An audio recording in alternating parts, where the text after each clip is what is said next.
Hey everyone, welcome back to the channel. If you're managing Windows 365 for your organization or clients, today's video is essential. So we're diving into Windows 365 Disaster Recovery. This is Disaster Recovery Plus.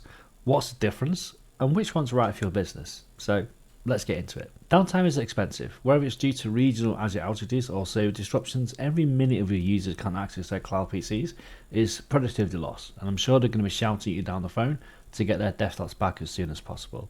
Microsoft offers two disaster recovery options for Windows 365 Enterprise: cross-region disaster recovery and disaster recovery plus.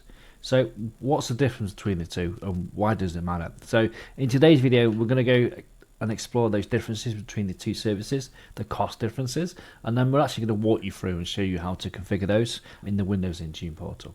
So let's start with the baseline. Cross-region disaster recovery.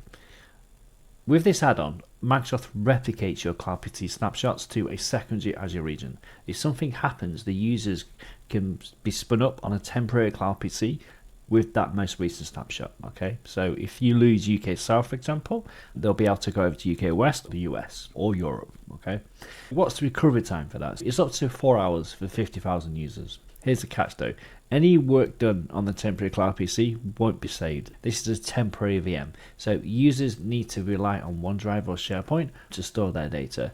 This is a solid option for organizations that tolerate a few hours of downtime. It's just a safety net, because the worst thing you want is if there's a problem with the Azure region and it's not up for a few days, then you're going to have a problem, right? So if you're okay with being down for about 4 hours, then this is a really great option.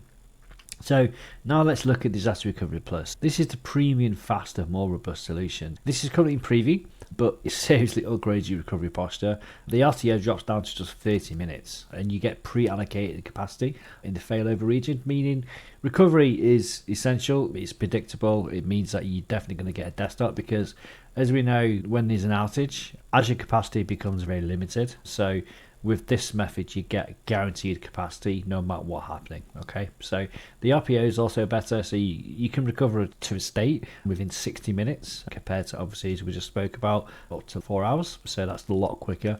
So if your business is really critical for this, it's worth paying the extra money to get that, and we'll go into the cost shortly as well. The same limitations apply. You need a temporary cloud to retain. Make sure you're saving all your files, stuff on OneDrive and all your data in SharePoint, but your core applications which support that snapshot will still be there. It's just a temporary data that you're going to lose. Okay, all right, so let's go and look a quick side-by-side snapshot of what these two solutions look like and the differences between the two. Okay, all right, so what I've got here, I've got a table which basically shows the core differences between the two. The first thing is the recovery time, the RTO. Cross-region DR gives you up to 4 hours.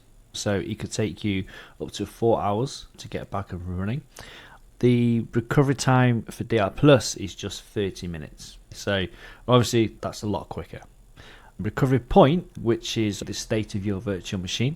So that's dependent upon the snapshot. For cross-region, it's going to regularly take snapshots and copy those snapshots across. The DR Plus is 60 minutes. So you're never going to lose more than 60 minutes worth of data within the DR Plus. And that next one is pre-allocated capacity. The downside of cross-region DR is you're not guaranteed capacity. If the Azure data center you're going to is out of capacity, then you're not going to be able to get those VMs up and running. To me, that's a big downside, because if we've got regional outage, there's going to be everyone else is trying to do the same thing. If you need that guaranteed capacity, then DR Plus is the one to go for, right? And what will happen then is they'll reserve you that capacity. Data retention, not saved on both. So again, make sure that you're saving everything into your OneDrive or SharePoint or whatever solution you have, because anything you have on that destination VM will be lost. Availability, so cross-region DR is available as of today. That's now a GA service, and the DR Plus is public preview. If you do want to use that, you can sign up now for public preview. Obviously, because it is public preview, there may be certain SLAs and stuff that are not guaranteed. It's not a GA service. If you want to try out the solution and see how it works, then you can certainly do that. Now, obviously, there is a cost difference to these two services, and it's big. It's not a slight cost difference, it's a huge cost difference. The other thing to talk about is this is an add-on, so whatever cost you're going to pay, you're going to pay on top of your existing Windows 365 license. Let's now take a quick look and see what those cost differences are between two services. So now let's look and see how much this is actually going to cost us. Let's just flick over to my console screen. Alright, so basically I'm in the Windows 365 Admin Center, in the portal, so you can see here we've got a couple of options here. As I said previously, the important thing to remember is this is an add-on, not just the total cost. Let's first look at Windows 365 cross-region disaster recovery, which is the cheapest service. You can see here they start at £4 a month, or £4.06. Okay, so we just click on Details tab and we can have a look there. If we go to Pay Monthly, we'll see here it's £4.34. So £3.34 a license a month currently for the 2025 promotion, or alternatively it's normally like £4.30. So Microsoft are offering discounts at the moment. I think it's about 20% discount. If you wanted to pay monthly, it would cost you £4.30. Okay, or you can pay yearly, which would be $46.44 a year. Right. Now, obviously, as mentioned, that is an add-on. If you just go back and have a look and see what the cost of that would be for normal desktops, so you go back to the marketplace. So remember, we're paying £4.30 a month. If I look at my Windows 365 Enterprise desktops, this is only supported on Enterprise. We'll see how much that is, and then what we'll do is we'll actually work out what that total cost is. So I'm going to pick a 4 CPU, 16 gigs of RAM. Okay, so a 1 month 4 CPU, 16 gigs, which, to be honest, most people need today. That's going to be £65 a month, right? So if we take £65.20 plus £4.30, that's a total cost of £69.50 a month. Okay, not cheap, but not mega expensive, and that's per user per month pricing. Discounts are available from Microsoft for that. So now let's look at the other option. The other option is Disaster Recovery Plus, right? Windows 365 Disaster Recovery Plus. That's starting at $73.90, an add-on to your existing license. And have a look here and see what the difference costs and details are. So if we go up to, it depends on your sizing as well. Okay, if we look at a 4 CPU machine, I'm going to select this up to 4 CPU. Pay monthly, and that comes out at £39.10 a month. Let's compare the quick cost of that. That's going to be $62.50, $62.50 plus $39.10. That's going to give us a cost of just over £100 a month.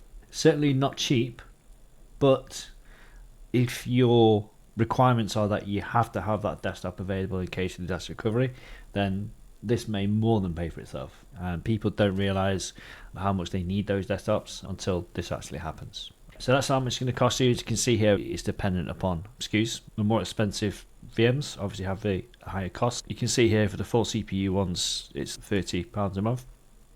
Whereas you can go up to additional 8 CPUs, it can go up to £78 a month, because essentially you're paying double because you need to have that reservation inside the Azure region.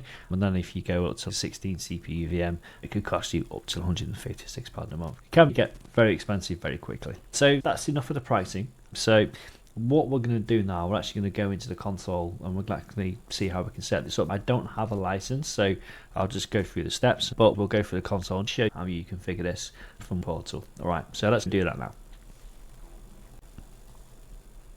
Alright, what we're going to do is we're going to go and configure these settings, just for me, for a user, but you can also do it via ID groups as well, disaster recovery group. For those who need that service, they just be added in there. Alright, so I'm going to go over to my desktop. So if I go to the Intune, so we're in the Intune portal at the moment. So we're going to go to Devices, and then we're going to go to Windows 365, okay, because this is where we configure this setting. And then we go to User Settings. I'm going to create a new user setting for this. So we're going to call this DR Testing. If you needed to create local admins, for example, this is where you do it. Now we're going to select the optional business continuity and disaster recovery settings. This is just describing the service. Now we're going to enable additional DR for the user setting.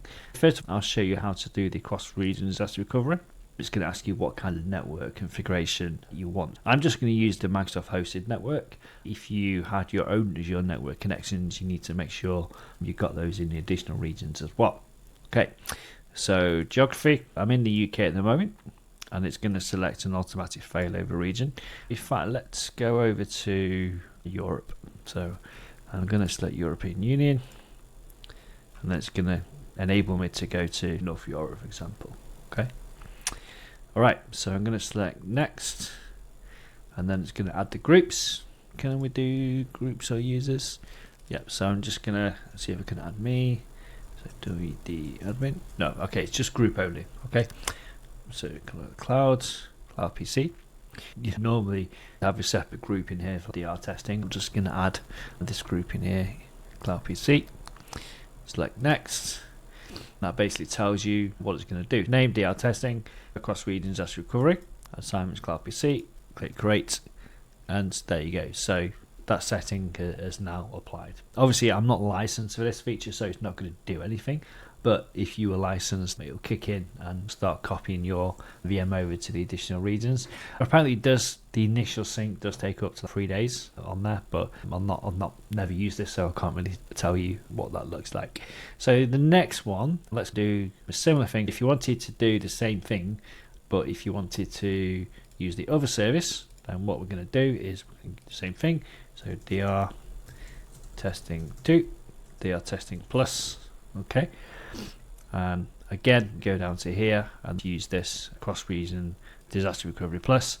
Same thing, same configuration setting. So I can just go here, geography, select United Kingdom or whatever, and we can also allow the user to initiate disaster recovery as well, which is quite nice. So if you want to test this and make sure that everything's working okay, we can do that within there as well. To enable this, there's not much to it. Once you're in there, you can look at reports and see what's actually happening on the sync. If you want to track the status of the Cloud PC reports or cross-region disaster recovery, you do it within the report view. Now obviously I can't show you this because I don't have it enabled in my environment because I don't have the license, but this is the reports that you see. Okay, so you have cross-region enabled, yes or no, current resource point, device name, license type, wherever it's cross-regional, premium or none, and then the user setting for that device as well. To view that, you go into reports tab from within the Intune console, and you'd see a report that will pop up here. This will show you the status of that replication and the snapshot. That's why you see that data. Alright, that's it for this week's video. I hope you've enjoyed it. I hope you found it useful. I hope you learned something. Please click subscribe, drop a comment below what your thoughts are about the Windows 365 disaster recovery options. It's good that Microsoft are giving us two options, you could say cheap and expensive option, but it essentially depends on how important your desktops are to you. If they're business critical and you need to be up and running within 30 minutes to an hour, then definitely you're going to have to pay for that. But if you're happy to wait like 4-6 hours, then we're good. You can just choose the cheaper option. That's it for this week. Thanks. Bye bye.